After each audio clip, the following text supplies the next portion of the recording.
ಎಲ್ಲರಿಗೂ ನಮಸ್ಕಾರ. ಎಲ್ಲರೂ ಹೇಗಿದ್ದೀರಾ ಫ್ರೆಂಡ್ಸ್? ನಾನು ತುಂಬ ಚೆನ್ನಾಗಿದ್ದೀನಿ, ನೀವು ಚೆನ್ನಾಗಿದ್ದೀರಾ ಅಂದ್ಕೊಂಡಿದ್ದೀನಿ. ನಾನಿವತ್ತು ಬೆಂಡೆಕಾಯಿ ಫ್ರೈ ಮಾಡ್ತಾಯಿದ್ದೀನಿ. ತುಂಬ ಸಿಂಪಲ್ಲಾಗಿ ಮಾಡ್ಕೊಳ್ಳೋವಂಥದ್ದು. ನೋಡಿ, ನಾನಿಲ್ಲಿ ಒಂದು 200 ಗ್ರಾಮ್ ಬೆಂಡೆಕಾಯಿ ತೊಗೊಂಡು ನೀಟಾಗಿ ತೊಳೆದಿಟ್ಟಿದ್ದೆ. ಅದಕ್ಕೆ ಮುಂದೆ ತೊಟ್ಟು ಮತ್ತು ಹಿಂದೆ ತುದಿ ಇರುತ್ತಲ್ಲ, ಅದೆರಡನ್ನೂ ಕಟ್ ಮಾಡಿ ಈ ರೀತಿ ಇಟ್ಕೊಂಡಿದ್ದೀನಿ. ಇದನ್ನು ಹೀಗೆ ಉದ್ದಕ್ಕೆ ನಾನು ಕಟ್ ಮಾಡ್ಕೊತೀನಿ. ತುಂಬ ಸುಲಭವಾಗಿ ಮಾಡುವಂಥದ್ದು. ಒಂದು 10 ನಿಮಿಷದೊಳಗಡೆ ಆಗುತ್ತೆ. ನಾವು ಇದನ್ನು ಮೊಸರನ್ನ ಜೊತೆಯಲ್ಲಿ ತಿನ್ನೋದಕ್ಕೆ ಚೆನ್ನಾಗಿರುತ್ತೆ.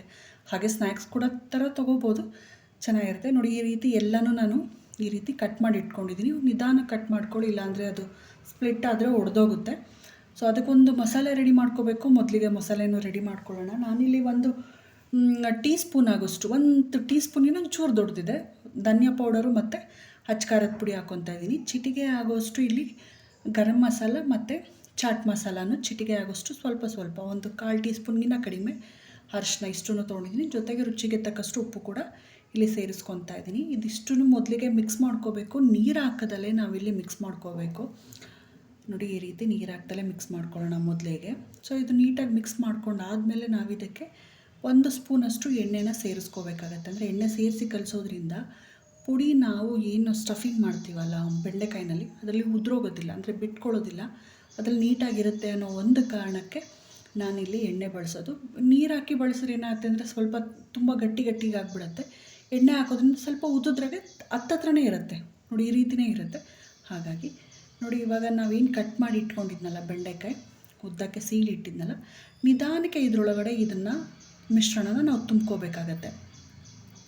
ನಿಧಾನಕ್ಕೆ ಸ್ವಲ್ಪ ಅಗಲ ಮಾಡಿದ್ರೂ ಇದು ಒಡೆದೋಗುತ್ತೆ. ಸ್ವಲ್ಪ ನಿಧಾನಕ್ಕೆ ನಾವು ಇದನ್ನು ತುಂಬ್ಕೋಬೇಕಾಗತ್ತೆ. ನೀಟಾಗೆ ಒಂದು 2-3 ನಿಮಿಷ ಆದರೂ ತೊಗೊಳುತ್ತೆ. ಈ ರೀತಿ ನೋಡಿ, ಒಂದೇ ಥರದ್ರಲ್ಲಿ ಎಲ್ಲದಕ್ಕೂ ಒಂದೇ ಥರ ನಾವು ಇದನ್ನು ತುಂಬ್ಕೋಬೇಕಾಗತ್ತೆ. ಪ್ರತಿಯೊಂದಕ್ಕೂ ಈ ರೀತಿಯೇ ತುಂಬಬೇಕು. ನೋಡಿ, ನಿಧಾನಕ್ಕೆ, ಇಲ್ಲಾಂದರೆ ಹೊಡೆದೋಗ್ಬಿಡುತ್ತೆ ಅನ್ನೋ ಒಂದು ಕಾರಣಕ್ಕೆ ನಿಧಾನಕ್ಕೆ ತೋರಿಸುತ್ತೆ. ನೋಡಿ, ನಾನು ಎಲ್ಲದಕ್ಕೂ ಈ ಥರ ಫಿಲ್ ಮಾಡಿ ರೆಡಿ ಮಾಡಿ ಇಟ್ಕೊಂಡಿದ್ದೆ. ನೋಡಿ, ಈ ರೀತಿ ಫಿಲ್ ಮಾಡಿದೆ. ಈ ಎಕ್ಸ್ಟ್ರಾ ಉಳಿಯೋ ಪುಡಿನೇನು ಬಿಸಾಕೋ ಅಷ್ಟು ಇರೋದಿಲ್ಲ. ನಾವು ಅದನ್ನು ಇದ್ರ ಮೇಲೆ ಮತ್ತೆ ಬಳಸೋದ್ರಿಂದ ನಡೆಯುತ್ತೆ. ನಾನಿಲ್ಲಿ ಒಂದು ತವಾ ರೆಡಿ ಮಾಡಿ ಇಟ್ಕೊಂಡಿದ್ದೆ. ಅದಕ್ಕೆ 1-2 ಸ್ಪೂನಷ್ಟು ಎಣ್ಣೆ ಹಾಕಿ ಫುಲ್ಲು ಸ್ಪ್ರೆಡ್ ಮಾಡಿ ಇಟ್ಟಿದ್ದೆ.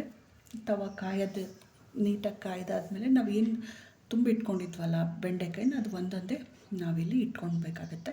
ನಿಧಾನಕ್ಕೆ ಆದಷ್ಟು ಸಣ್ಣ ಉರಿಯಲ್ಲೇ ಇಟ್ಕೋಬೇಕು. ಇದು ನಿಧಾನಕ್ಕೆ ಬೇಯೋದಕ್ಕೆ ರೋಸ್ಟ್ ಚೆನ್ನಾಗಾಗತ್ತೆ ಅಂತ. ಫ್ರೆಂಡ್ಸ್, ವಿಡಿಯೋ ನೋಡಿ ಸಪೋರ್ಟ್ ಮಾಡಿ. ಮತ್ತು ಇನ್ನೊಂದೇನೆಂದರೆ, ಒಂದು ವಿಡಿಯೋ ಮಾಡೋದಕ್ಕೆ ತುಂಬ ಸಮಯ ತೊಗೊತೀವಿ. ಹಾಗೆ ಎಡಿಟ್ ಮಾಡೋದಕ್ಕಾಗಲಿ, ನಾವು ಇದನ್ನು ಪೋಸ್ಟ್ ಮಾಡೋದಕ್ಕಾಗಲಿ ಸಮಯ ಹಿಡಿಯುತ್ತೆ.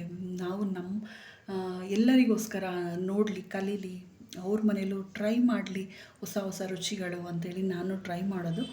ಸೊ ಇದೇ ರೀತಿ ಸಪೋರ್ಟ್ ಮಾಡಿ ನನಗೆ ಅಂತೇಳಿ ಕೇಳ್ಕೊತೀನಿ. ಒಂದು ವಿಡಿಯೋ ಹಿಂದೆ ತುಂಬ ಪರಿಶ್ರಮ ಇರುತ್ತೆ. ದಯವಿಟ್ಟು ಸಪೋರ್ಟ್ ಮಾಡಿ, ವಿಡಿಯೋ ನೋಡಿ. ನೋಡಿ, ಈ ಥರ ಎಲ್ಲ ಫಿಲ್ಲಿಂಗ್ ಆಗಿರುವಂಥ ಬೆಂಡೆಕಾಯಿನ ನಾನಿಲ್ಲಿ ಇಟ್ಕೊತಾ ಇದ್ದೀನಿ. ಈ ರೀತಿ ನಿಧಾನಕ್ಕೆ ಸಣ್ಣ ಉರಿಯಲ್ಲೇ ಮಂದ ಉರಿನಲ್ಲೇ ಇಟ್ಕೊಂಡ್ರೆ ಸಾಕಾಗತ್ತೆ. ತುಂಬ ಉರಿ ಎತ್ತೋದು ಬೇಡ. ಇದನ್ನು ಬೇಕಾದರೆ ಒಂದು ಲಿಡ್ ಕ್ಲೋಸ್ ಮಾಡಿದ್ರೂ ಆಗುತ್ತೆ. ನೋಡಿ, ಎಕ್ಸ್ಟ್ರಾ ಉಳಿದಂಥ ಪುಡಿನ ನಾನು ಇದ್ರ ಮೇಲೇ ಹಾಕ್ಕೊಂಡಿದ್ದೀನಿ, ನೀಟಾಗಿ ಕೂರುತ್ತೆ ಅಂತ. ನೋಡಿ, ಇದು 2-3 ನಿಮಿಷ ಆದಮೇಲೆ ನಾನು ಇದನ್ನು ನಿಧಾನಕ್ಕೆ ಟರ್ನ್ ಮಾಡ್ತಾ ಇರೋವಂಥದ್ದು. ಸ್ವಲ್ಪ ಗ್ಯಾಪ್ ಇರುತ್ತಲ್ಲ ಅದು, ಹಾಗಾಗಿ ಈ ಥರ ತಿರುಗಿಸ್ಕೊಂಡ್ರೆ ಸಾಕಾಗತ್ತೆ. ಕೆಳಗಡೆ ಇರೋದು ಮೇಲೆ ಇದಾಗತ್ತೆ. ನಿಧಾನಕ್ಕೆ ಪ್ರತಿಯೊಂದೂ ಇದೇ ರೀತಿ ನಾವು ತಿರುಗಿಸ್ಕೋಬೇಕಾಗತ್ತೆ. ಮತ್ತು ಇನ್ನೊಂದು ಸರಿನೂ ಟರ್ನ್ ಮಾಡಬೇಕು. ಅದರಷ್ಟರಲ್ಲಿ ಇದಿಷ್ಟ ಆದರೆ ಸಾಕು. ನೋಡಿ, ಈ ರೀತಿ ನಿಧಾನಕ್ಕೆ ಇದು ಎರಡೂ ಸುತ್ತಲೂ ಬೇಯಬೇಕಾಗತ್ತೆ ನಿಧಾನಕ್ಕೆ. ಹಾಗಾಗಿ ಮತ್ತೆ ಏನು ಎಣ್ಣೆ ಹಾಕೋಷ್ಟು ಇಲ್ಲ. ನೋಡಿ, ನಾನು ಒಂದು ಸರಿ ಮಾಡಿದ್ದೆ, ಮತ್ತೊಂದು ಸರಿನೂ ಉಲ್ಟಾ ಮಾಡ್ಕೊತಾ ಇದ್ದೀನಿ. ನೀಟಾಗಿ ಬೆಂದಿರುತ್ತೆ. ಮತ್ತು ತುಂಬ ಎಣ್ಣೆನೂ ಏನು ಬೇಡ, 1 ಸ್ಪೂನಷ್ಟು ಹಾಕ್ಕೊಂಡ್ರೆ ಸಾಕಾಗತ್ತೆ. ಬೇಕಾದ್ರೆ ಲಿಡ್ ಕ್ಲೋಸ್ ಮಾಡಿದ್ರೆ ಅದರಲ್ಲೇ ನಿಧಾನಕ್ಕೆ ಫ್ರೈ ಆಗುತ್ತೆ. ನೋಡಿದ್ರೆ ತುಂಬ ಸಿಂಪಲ್ಲಾಗಿ ಮಾಡ್ಕೊಳ್ಳೋ ಅಂಥ ಬೆಂಡೆಕಾಯಿ ಫ್ರೈನ ನೀವು ನಿಮ್ಮ ಮನೇಲಿ ಟ್ರೈ ಮಾಡಿ ಹೇಗೆ ಬಂತು ಅಂತೇಳಿ ನನಗೆ ಕಮೆಂಟ್ ಸೆಕ್ಷನಲ್ಲಿ ತಿಳಿಸೋದು ಮಾತ್ರ ಮರಿಬೇಡಿ. ಫ್ಯಾಮಿಲಿ ಫ್ರೆಂಡ್ಸು ಕೂಡ ಶೇರ್ ಮಾಡಿ ಅಂತ ಹೇಳಿ ಕೇಳ್ಕೊತೀನಿ. ಬೆಂಡೆಕಾಯಿ ಫ್ರೈ ರೆಡಿಯಾಗಿದೆ. ಹಾಗಾಗಿ ನಾನು ಪ್ರತಿಯೊಂದನ್ನು ಇಲ್ಲಿ ತೆಗೆದಿಟ್ಕೊಂಡ್ಬಿಡ್ತೀನಿ. ತುಂಬ ದಿನಗಳಾದಮೇಲೆ ವಿಡಿಯೋ ಮಾಡ್ತಾಯಿದ್ದೀನಿ, ಸಪೋರ್ಟ್ ಮಾಡಿ ಅಂತ ಹೇಳಿ ಕೇಳ್ಕೊತೀನಿ. ಸೊ ಯಾರೆಲ್ಲ ವಿಡಿಯೋ ನೋಡಿದ್ರೂ ಅವ್ರಿಗೆಲ್ಲ ತುಂಬ ಹೃದಯದ ಧನ್ಯವಾದಗಳನ್ನ ಮತ್ತೆ ಹೇಳ್ತಾಯಿದ್ದೀನಿ. ಸಪೋರ್ಟ್ ಮಾಡಿ ಫ್ರೆಂಡ್ಸ್. ಇದೇ ಥರ ವಿಡಿಯೋ ನೋಡ್ತಾಯಿರಿ. Thank you.